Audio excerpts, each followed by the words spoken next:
തിരക്കുകൾക്കിടയിൽ, തിക്കിനും തിരക്കിനുമിടയിൽ കുഞ്ഞുങ്ങളെ എടുത്ത ആളുകൾ, അമ്മമാർ, സഹോദരിമാർ, നോക്കൂ എന്ത് രസമാണ് ആ തിരക്ക് വാക്കുകൾ കൊണ്ട് വർണ്ണിക്കാൻ കഴിയില്ല. ഒരനിഷ്ട സംഭവം പോലും ഉണ്ടാവാതിരിക്കാൻ വേണ്ടിയുള്ള പോലീസിന്റെ എല്ലാ ശ്രമവും പോലീസ് അവിടെ നടപ്പിലാക്കുന്നുണ്ട്. എല്ലാ ശ്രമവും നടത്തുന്നുണ്ട് അവിടെ. കാരണം എല്ലാ അനിഷ്ട സംഭവങ്ങളെയും മാറ്റി നിർത്തി ഇത്തവണയും ഞങ്ങൾക്ക് പൂരം കാണണം, ഞങ്ങൾക്ക് ഇതാ ആളുകൾ കൂട്ടമായിട്ട് ഓടുകയാണ്. അവിടെ തുറന്നു കൊടുത്തപ്പോൾ ഓടുകയാണ് ആളുകൾ. കാരണം പാറമേക്കാവ് ഭഗവതി ഇറങ്ങിച്ചെന്ന് വടക്കുന്നാഥനിലെ എലിഞ്ഞിത്തറ മേളത്തിന് ശേഷം പ്രസന്നവദനയായി ഇറങ്ങിച്ചെന്ന് ശക്തൻ തമ്പുരാനെ തൊഴുത് വണങ്ങി വലം വെച്ച് നോക്കൂ, ഭഗവതി രാജാവിനെ വലം വെക്കുന്ന ഒരു കാഴ്ച. എന്ത് രസമാണ്! ഒരു ഭരണാധികാരിയെ ഭഗവതി വലം വെക്കുകയാണ്. ഇവിടെയാണ് ഭരണാധികാരിയുടെ ഐശ്വര്യം എന്ന് പറയുന്നത്. ആ ഭരണാധികാരി ശക്തനാണ്, ശക്തൻ തമ്പുരാൻ. ഈ തൃശ്ശൂരിന്റെ വ്യാവസായികമായ പാരമ്പര്യം ഉയർത്തിപ്പിടിച്ച ശക്തൻ തമ്പുരാൻ, ക്രൈസ്തവ വ്യാപാരികളെ തൃശ്ശൂരിൽ കൊണ്ടുവന്ന് താമസിപ്പിച്ച ശക്തൻ തമ്പുരാൻ, തൃശ്ശൂരിലെ വെളിച്ചെണ്ണ വ്യാപാരത്തിന് തുടക്കമിട്ട ശക്തൻ തമ്പുരാൻ. ഇന്നും ആ പാരമ്പര്യമുണ്ട്. ക്രൈസ്തവ സഹോദരന്മാർ അവർ ഈ പൂരത്തിന്റെ ഭാഗമാണ്. ഇസ്ലാം സഹോദരന്മാർ ഈ പൂരത്തിന്റെ ഭാഗമാണ്. ബഹുമാന്യനായ major archbishop Mar Andrews Thazhath ഇന്നലെ ഈ പാറമേക്കാവിന്റെയും തിരുവമ്പാടിയുടെയും കമ്മിറ്റി ഓഫീസുകളിൽ വന്ന് ആതിഥ്യം സ്വീകരിച്ച് അവരുമായി സൗഹൃദ സന്ദർശനം നടത്തി മടങ്ങിയ ഓർമ്മകൾ, ഇതെല്ലാം നമ്മുടെ ഹൃദയത്തിലുള്ള ഓർമ്മകളാണ്. അന്തരിച്ച മാർപ്പാപ്പയുടെ ഓർമ്മകൾ അതെല്ലാം ഈ പൂരത്തിലുണ്ട്.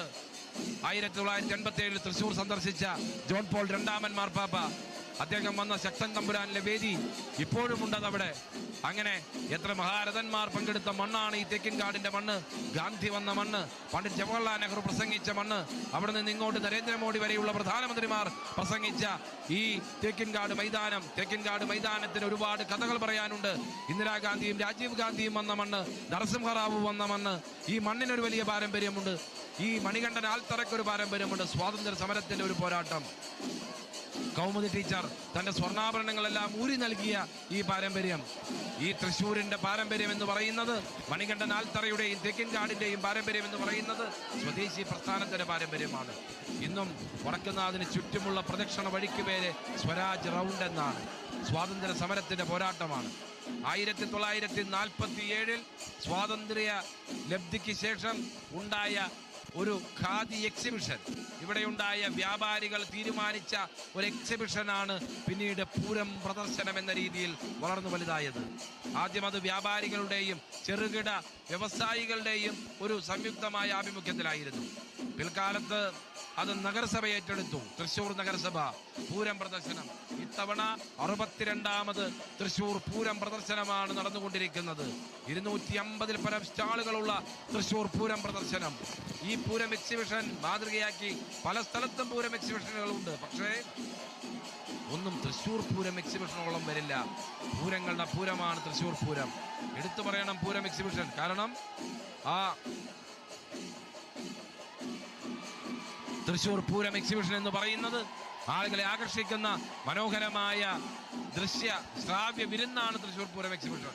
അവിടെ കളിക്കോപ്പുകളും കളിപ്പാട്ടങ്ങളും അഡ്വഞ്ചറുകളും എല്ലാം ഉണ്ട്.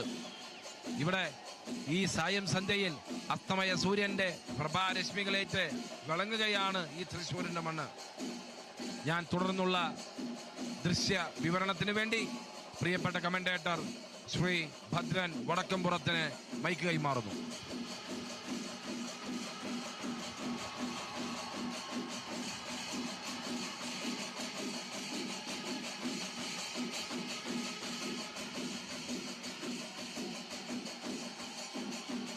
Thank you mister advocate Mayadas.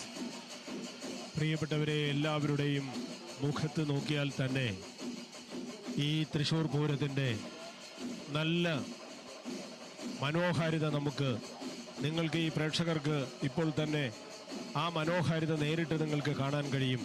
കാരണം ഇതാ ഈ തൃശ്ശൂർ നഗരി ആകെ ജനലക്ഷങ്ങളെ കൊണ്ട് ജനപൂരം എന്ന് വേണമെങ്കിൽ വിശേഷിപ്പിക്കേണ്ടി വരും. അത്രയ്ക്ക് ജനസഹസ്രങ്ങളെ കൊണ്ട് നിറഞ്ഞിരിക്കുന്നു ഈ തൃശ്ശൂർ പൂരം അല്ലെങ്കിൽ ഈ പൂരനഗരി. ഇവിടെ നമ്മൾ നേരത്തെ പറഞ്ഞതുപോലെ ഏതാണ്ട് 10ഓളം ചെറുപൂരങ്ങൾ കൂടിച്ചേരുമ്പോൾ അതിൽ മുഖ്യമായും പങ്കുവഹിക്കുന്ന കണിമംഗലം ശാസ്താവും കാരമുക്ക് ഭഗവതിയും അയ്യന്തോൾ ഭഗവതിയും ലാലൂർ ഭഗവതിയും ഉൾപ്പെടെ പനമുക്കുംപള്ളി ശാസ്താവും ചൂരക്കാട്ടുകാവ് ഭഗവതിയും ചെമ്പുക്കാവ് ഭഗവതിയും നെയ്തലക്കാവ് ഭഗവതിയും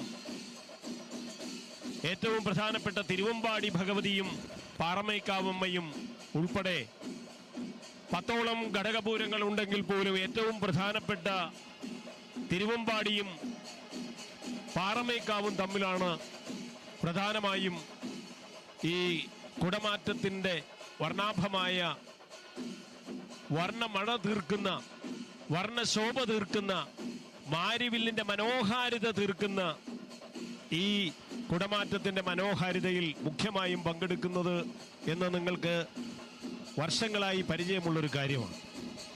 അതിൽ പ്രധാനമായിട്ടും പറഞ്ഞാൽ തിരുവമ്പാടി ഭഗവതിയുടെ ചടങ്ങുകളുടെ പ്രത്യേകത അനുസരിച്ച് രാവിലെ 7 മണിയോടെ നടപ്പാണ്ടിയുടെയും നാദസ്വരത്തിൻ്റെയും അകമ്പടിയോടെ 3 ആനപ്പുറത്ത് ഷൊർണൂർ റോഡ് വഴി നായ്ക്കനാലിൽ എത്തുന്നു. തുടർന്ന് സ്വരാജ് റൗണ്ടിലൂടെ പടിഞ്ഞാറെ പ്രദക്ഷിണ വഴി നടുവിലാലിലെത്തി പഴയ നടക്കാവ് വഴി നടുവിൽ മഠത്തിലേക്ക് അവിടെ ഇറക്കി എഴുന്നള്ളിക്കുന്നു. തുടർന്ന് 11:30 ബ്രഹ്മസ്വം മഠത്തിൽ നിന്ന് 3 ആനകളോടെ മഠത്തിൽ വരവ്. അതോടൊപ്പം പഞ്ചവാദ്യം ഏകദേശം 1.5 മണിക്കൂറോളം വളരെ മനോഹരമായ പഞ്ചവാദ്യത്തിൻ്റെ മേള കൊഴുപ്പ്. തുടർന്ന് പഴയ നടക്കാവ് വഴി സ്വരാജ് റൗണ്ടിലേക്ക് 7 ആനകളുടെ അകമ്പടിയോടെ നടുവിലാൽ വഴി നായ്ക്കനാലിലെത്തി പഞ്ചവാദ്യം സമാപിക്കുന്നു. തുടർന്ന് 3 മണിയോടെ 15 ആനകളുടെ അകമ്പടിയോടെ പാണ്ടിമേളം ആരംഭിക്കുന്നു. ശ്രീമൂലസ്ഥാനത്ത് മേളം സമാപിക്കുകയും ചെയ്യും. അതിനുശേഷം ഏതാണ്ട് 5 മണിയോടെ പടിഞ്ഞാറെ ഗോപുര വഴി